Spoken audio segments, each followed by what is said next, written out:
Welcome back to the Amazing Smart channel. Today we're going to make a soldering iron from an old spark plug. 1. Removing the spark plug with a wrench and pliers.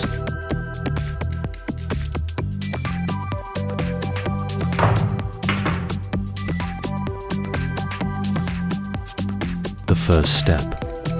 I use a wrench together with pliers to loosen the nut at the head of the spark plug. Since the spark plug is old, the threads and nut are often rusty, so this requires patience. I place the spark plug on the table, hold it firmly with pliers, then slowly turn the wrench. The squeaking sound of metal signals that the rust is breaking loose.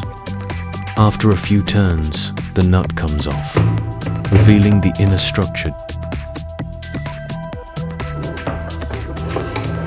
2. Grinding the spark plug head with a grinder. Next, I use a grinder to shape the spark plug head. The purpose is to make it neat, removing excess or worn metal. When I switch on the grinder, small sparks fly, lighting up the space. I move the grinder carefully to avoid damaging the inner core. After a few minutes, the head is flattened, looking neat and solid. 3. Marking the tail nut of the spark plug to determine where to cut. I use a marker to draw a line on the nut at the tail of the spark plug. This step is important because cutting at the wrong spot could ruin the entire spark plug. I measure carefully, choosing the exact point so that after cutting, the contact area needed for wiring will be exposed. 4. Cutting off the marked section after marking. I use a hacksaw to cut away the excess metal. The squeaking sound of the blade against the spark plug fills the air. I cut patiently, bit by bit, avoiding haste. Finally, the unwanted metal is removed, leaving a clean surface as planned.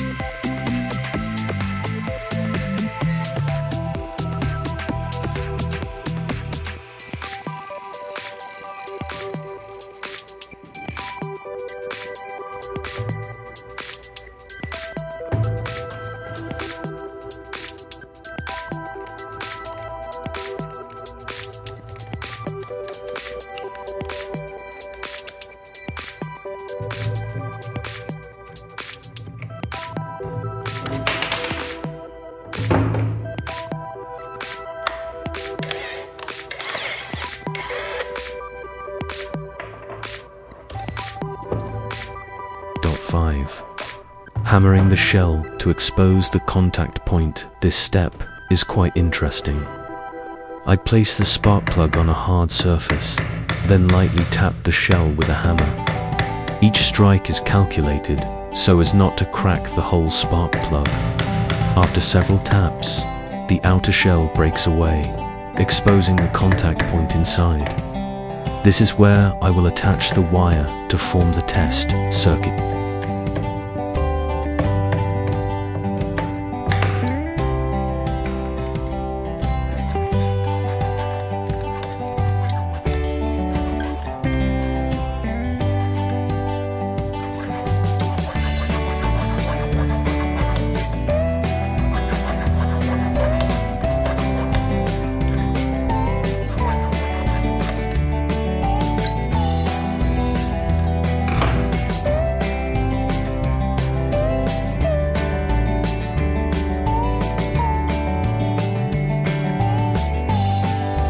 6.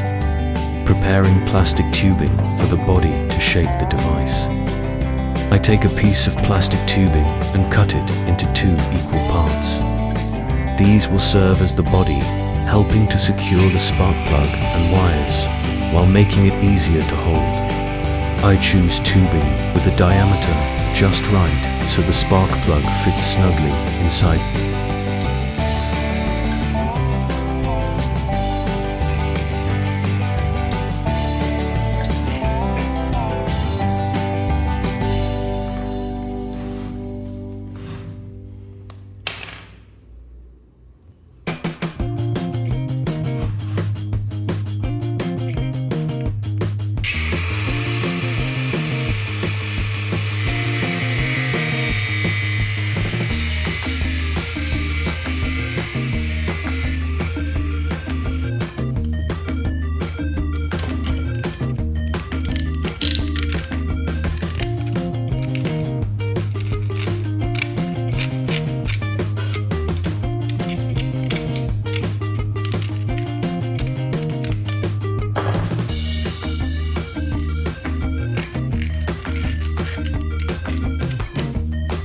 7.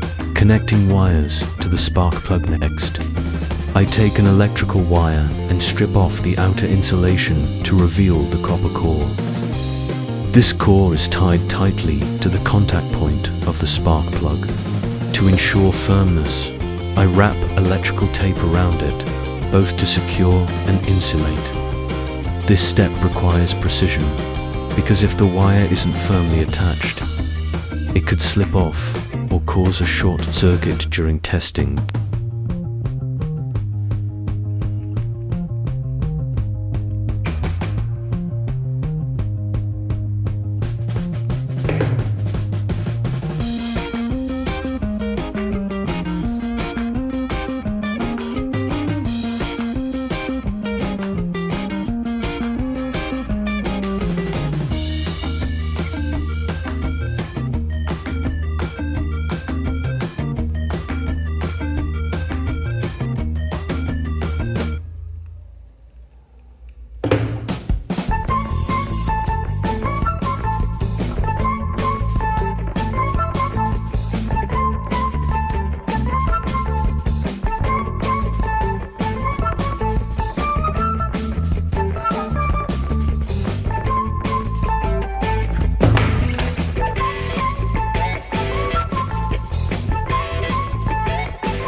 Dot 8. Attaching the wire end to an alligator clip. The other end of the wire is connected to an alligator clip. This is an important detail, as the clip makes it easy to connect to the battery. I fasten the wire tightly to the clip, then tug lightly to check its strength. Once everything feels secure, I move on to the final step.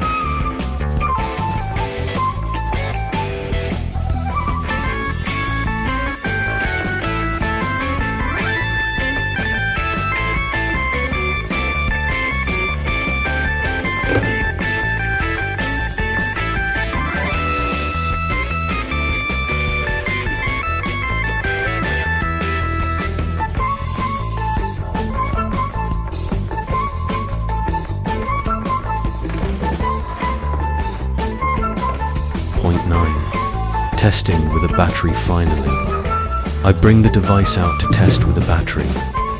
I clamp the alligator clip onto the battery terminal and observe the reaction. When current flows through, the spark plug emits small sparks, proving that the device works. The feeling at that moment is truly exciting, because from discarded materials, I've created a useful tool to check spark plugs or test electricity.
Meaning and experience. This process not only produced a useful tool, but also helped me better understand the structure of spark plugs and the principle of electrical flow. Each step was an enjoyable experience, from loosening rusty spark plugs, grinding metal, to wiring and testing with a battery.